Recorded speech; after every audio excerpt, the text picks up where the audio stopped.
પ્રાર્થના સંદેશ ન્યૂઝમાં આપનું સ્વાગત છે। 18 પંચમહાલ લોકસભા બેઠકના ભાજપના ઉમેદવાર રાજપાલસિંહ જાદવે ભાજપના અગ્રણીઓ અને સમર્થકો સાથે ઉમેદવારી પત્ર ફોર્મ રજૂ કર્યું। ગોધરા શહેરના અમદાવાદ હાઈવે ઉપર આવેલ મોતીબાગ પાર્ટી પ્લોટ ખાતે આજે 18 પંચમહાલ લોકસભા બેઠકના ભાજપના ઉમેદવાર રાજપાલસિંહ જાદવ, ગુજરાતના રાજ્યકક્ષા મંત્રી ડોક્ટર કુબેર ડિંડોર, રાજ્યસભાના સાંસદ જસવંતસિંહ પરમાર, ધારાસભ્ય જેઠા ભરવાડ અને લોકસભાના પ્રભારી રમેશ મિસ્ત્રી તેમજ સંગઠનના હોદ્દેદારોની ઉપસ્થિતિમાં ગોધરા શહેરના મોતીબાગ ગરબા ગ્રાઉન્ડ ખાતેથી પંચમહાલ જિલ્લાના ભારતીય જનતા પાર્ટીના યુવા મોરચા દ્વારા વિશાળ વિજય સંકલ્પ બાઇક રેલી સાથે જિલ્લા કલેક્ટર ખાતે 12:39 પોતાની ઉમેદવારોનું પત્ર ચૂંટણી અધિકારીને સુપરત કર્યો હતો। પંચમહાલ જિલ્લા ભાજપ યુવા મોરચા દ્વારા વિશાળ બાઇક રેલીનું આયોજન પણ કરવામાં આવ્યું, જેમાં ગોધરા શહેરના મોતીબાગ પાર્ટી પ્લોટ ખાતેથી રેલીનું પ્રસ્થાન કરી ગોધરા શહેરના ચાચર ચોક મંદિરથી જિલ્લા કલેક્ટર કચેરી સુધી આ રેલીનું આયોજન કરવામાં આવ્યું। આ બાઇક રેલીમાં અંદાજે 2000 ઉપરાંત ભાજપના કાર્યકરો જોડાયા હતા। તે તમને દેખાય છે જીત તો થયેલી જ છે, બાકી તો જે છે લીડ માટેના 5 લાખ પ્લસ થવાના છે, એમાં કોઈ શંકાને સ્થાન નથી। મુદ્દાઓ કયા છે? વિકાસનો મુદ્દો છે, ઘણા બધા કામો મોદી સાહેબના વિકાસલક્ષી થયેલા છે ને હજુ પણ ચાલુ જ છે, કામો જે થાય છે અત્યારે, અને આગામ જે કોઈ કામો છે બાકીના એ બંધ કરીશું। આજે અમારા 18 લોકસભા ગોધરાના ઉમેદવાર નામાંકિત પત્ર ભરવાના અનુસંધાનમાં આજે સાથે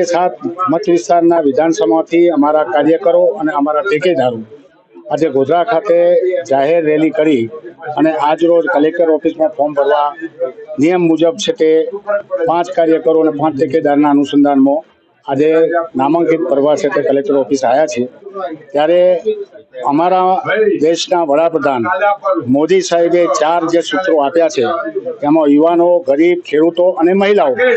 આ 4 પાયાના સ્તંભના ઉપર આખા ગુજરાતની પણ આખા હિન્દુસ્તાનની 140 કરોડની પ્રજાના અનુસંધાનમાં ગરીબ તો ગરીબ દરેક વર્ગની અંદર નાના મોટા હોય, યુવાનો તો પણ દરેક વર્ગની અંદર હોય, મહિલાઓ તો અનેક વર્ગમાં હોય, તો ખેડૂતો પણ અનેક વર્ગમાં હોય। આ 4 નેજાના હેઠળ જે અમારા પાયાના સ્તંભ માન્ય મોદી સાહેબે આપ્યા છે, એમ અમારા ગુજરાતના મુખ્યમંત્રી ભૂપેન્દ્રભાઈ પટેલ એ પણ આજે પ્રજાલક્ષી કામો કરી રહ્યા છે, અને આજે ગોધરા શહેર નહીં પણ આખા ગુજરાતનો વિકાસ અને દેશનો વિકાસ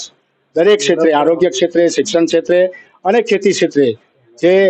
પ્રગતિ થઈ છે એના અનુસંધાનમાં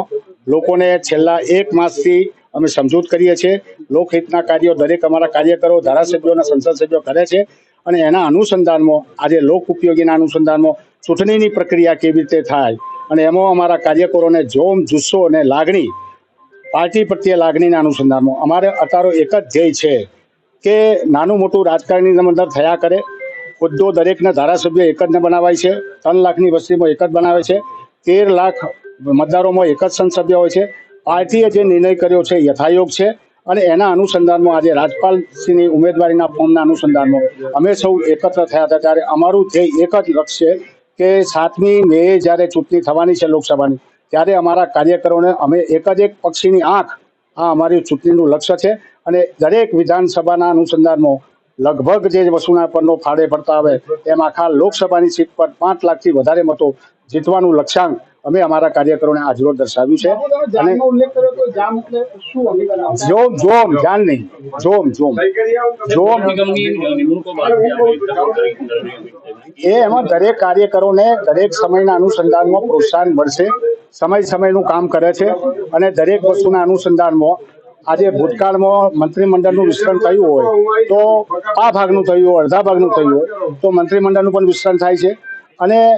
જ્યારે પણ છે તે વસ્તુના પર છે તે લોકસભા, પંચાયત, તાલુકા પંચાયતની ચૂંટણી આવશે ત્યારે અને સંગઠનમાં દરેક કાર્યકરોને સમભાગેરાના ભાગરૂપે છે તેમને એમની યોગ્યતા મુજબ હોદ્દો અપાય છે। અને જે કંઈ નાના મોટા કાર્યકરોના અનુસંધાનમાં ભવિષ્યમાં પાર્ટી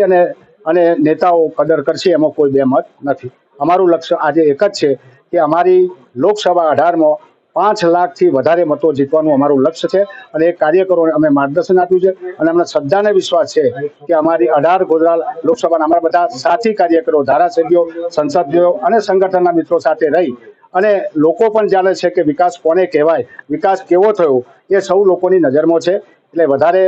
મારો સવાલ એટલો છે કે અમારા કાર્યકરો અત્યારે સજાગ છે, સક્રિય છે અને એ પ્રમાણે મતદાન કરશે અને કરાવશે.